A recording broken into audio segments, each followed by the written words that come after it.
Nako po, posible daw maharap po sa impeachment po, ito hong si Ombudsman Boying Rimulya, po, mga kabida. Dito ho sa kanyang pag-amin, na nakikipag-ugnayan, nakikipag-usap, ito hong si Rimulya sa mga investigador po ng International Criminal Court. At sabi po ni Attorney Israelito Torion, maituturing daw itong betrayal of public trust, mga kabida. At alam naman po natin, ito kung si Rimulya bilang ombudsman ay isa po itong impeachable official po, mga kabida. Ito, babasahin ko lang po itong article ng Ang Balita ngayon, Okay, bago lang po ito, mga kabida, po. Impeachment laban kay Boying Rimulya? Ito yung tanong, Umiinit ang usapin kaugnay ng posibilidad ng impeachment laban kay Ombudsman Jesus Crispin Boying Rimulya matapos umano ang kanyang pag-amin na nagkaroon siya ng pakikipag-ugnayan sa mga investigador ng International Criminal Court or ICC nung siya ay Secretary of Justice.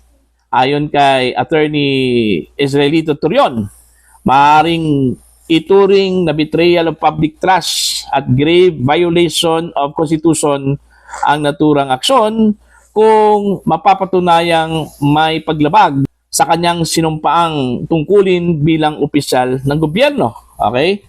Sabi po dito ni Attorney Torion, mga kabida, supposedly, of course, that's betrayal of public trust and that's a grave violation of the Constitution because as a public officer, he is supposed to take an oath of office that he will implement or obey the Constitution and the laws of the land. Okay? Yun yung sinabi po ni Torion. Gayon pa man, nilinaw ni Torion ng paghain ng impeachment complaint ay kinakailangan dumaan sa House of Representatives. So, dagdag ni Torion ho dito. So, sa tingin ko, supposedly that is a ground for impeachment. But then again, I'm not a congressman. If you file a complaint before the House of Representatives, you need the endorsement of at least one congressman. Ayan. So, ang problema ngayon dito, mga kabida, alright, kung papatulan ba? Unang-una po, the big question there is, yung bang ginawa po ni Rimulya during his time as Secretary of Justice, may tuturing bang isang impeachable offense? Considering the Secretary of Justice itself, bilang posisyon yon, mga kabida, is not an impeachable official po, mga kabida, po. Bukod sa impeachment, sinabi rin ni Torion na pinag-aralan na rin ang pagsasampa ng kasong perjury of false testimony laban kay Rimulya. Ito ay dahil sa posibilidad na magkakaiba ang kanyang mga naging pahayag sa Senado noon at ang kanyang kasalukuyang pag-amin tungkol sa pakikipag-ugnayan sa ICC, lalo na kung ang mga naunang pahayag ay ginawa habang siya ay nasa ilalim ng panunumpa. Nauna nang inamin ni Rimulya na nagkaroon siya ng pakikipagpulong sa ICC investigators habang siya ay Justice Secretary, ngunit iginit niyang may kaugnayan ito sa proteksyon ng mga Pilipinong testigo na maaaring tumistigo sa ICC. Sa kabila nito, patuloy na tatalunan ng iba't ibang kampo kung ang naturang pakikipag-ugnayan ay naayon sa mga umiiral na batas at sa posisyon ng Pilipinas matapos itong umatras sa ICC noong 2019. Sa kasalukuyan, wala pang formal na impeachment complaint na naihain laban kay Rimulya. Gayon man, sinabi ni Torion na posibleng may mga mayayaman o grupo na maglakas loob na magsampa ng naturang reklamo kung makita nilang may sapat na batayan. Ang usapin ay patuloy na lumalawak kasabay ng mga bagong aligasyon, affidavit at mga pahayag mula sa iba't ibang personalidad kaugnay ng ICC investigation at mga kontrobersiyang politikal na kaakibat nito. Ayon. So, dito ho sa sinabi po ni Torion na impeachable offense yung ginawa po ni Ombudsman Boying Rimulya during that time na siya po ay Department of Justice Secretary po, mga kabida. Sa palagay ko lang po, although the act itself is betrayal of public trust, mga kabida. Pero hindi naman po siya impeachable official during the time eh. Ano? Secretary of Justice po siya, mga kabida, ano? Unless kung ginawa po niya ito, mga kabida, during his stint as ombudsman. Okay? Na isang impeachable official po, ano? Mga kabida. Pero nangyari ito nung siya po ay Secretary of Justice. So malabo po para sa akin, ano? Yung sinabi po ni Torion na impeachment laban ho kay Remulla. Okay? Mga kabida. Pero may posibilidad itong perjury, ano? Dahil nagsinungaling po eh. Ito hong si Remulla po, ano? Mga kabida. Kung ikukumpara po natin yung kanyang naunahong statement during the Senate investigation po, ano? Nung nag-conduct ito hong si Senator Amy Marcos po, ano? Ng kanyang komite, itong Committee on Foreign Relations po, ano? Mga kabida. Na hindi daw sila makikipag-ugnayan, sabi po ni Remulla, ano? Sa International Criminal Court. Kaya daw, hindi po nila nire-recognize ang ICC dahil hindi na po tayo miyembro po, ano? Yung kanilang nire-recognize po dito, mga kabida, yung Interpol.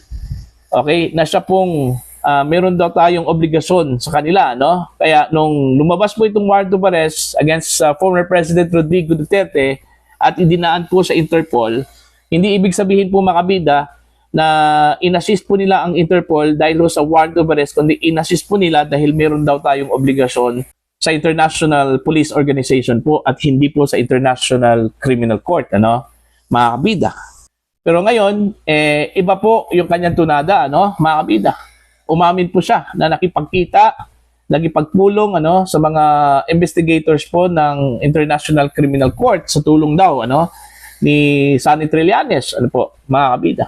Napilit naman pong itinanggi po ni Trillanes na meron pong pagpupulong na nangyari po, ano, mga kabida. Okay? So, eto, ewan ko po kung ano po yung condition po dito, ano, mga kabida, dito kay Ombudsman Boying Remulla, kasi po, wala naman po daw batas, ano, mga kabida, na pumipigil sa pakikipag-usap po sa International Criminal Court ayon po sa Department of Justice, ano? Okay? Wala hong umiiral na batas na nagbabawal po sa sino man po, mga kabida, na opisyal po ng gobyerno na makikipag-ugnayan, makikipag-usap sa ICC kahit na po hindi na po tayo miyembro po, ano, mga kabida. Sa tingin ko po, wala nga, ano, mga kabida, wala naman po siguro, hindi naman po siguro bawal, ano. Pero yun nga eh, ang in question po dito, yung credibility po ng gobyerno. Bakit? Kasi panay sinabi po ng gobyerno na ayaw po nilang makipag-ugnayan, ayaw po nilang makipag-cooperate sa International Criminal Court. And yet, ito po, meron pong underground meeting, ano, na nangyari po. 'Di ba? Oh. Always na sinasabi po ng Pangulo, mga kabida, na hindi po siya makikipag-usap, makikipag-cooperate sa ICC in any way. Pero yet, meron pong underground meeting na nangyari between Remulla, Sonny Trillanes, and of course, itong mga ICC investigators. According to Remulla, kasi gaya na sinabi ko po kanina, itinanggi po ito ni Sonny Trillanes, mga kabida. Diba? So, sa tingin ko po, ano, in my own personal view, ano po, mga kabida, hindi po ako abogado, pero sa palagay ko po, mga kabida, hindi po impeachable offense yung ginawa po ni Remulla, ano po, no? Nung siya po ay Secretary of Justice, kasi hindi naman po siya impeachable official, ano, mga kabida. Although may tuturing po yon na pagtraidor, ano, sa bansa, ano, mga kabida. Okay? Pero ang maaari lang pong patawan po o sampahan po ng kasong betrayal of public trust yung mga impeachable officials po eh. Alright? Pero ang maaari lang pong kasong isasampa po, ano, dito ho kay Boying Remulla po, makabida, ano po. Okay, kung disidido man po, ito hong si Attorney Israelito Torion, ano. Ito yung kanyang sinabi po na kasong perjury o false testimony, ano, laban ho kay Ombudsman Boying Remulla dahil ho sa magkaibang statements ng Ombudsman, makabida, during the Senate inquiry at itong bago ngayon, ano, na pag-amin po niya, ano po. Alright? So, yun, mga kabida. imposible ba sa inyo itong impeachment complaint? Kung meron man pong maghain po, ano, laban kay Rimulya, ano, mga kabida. Okay?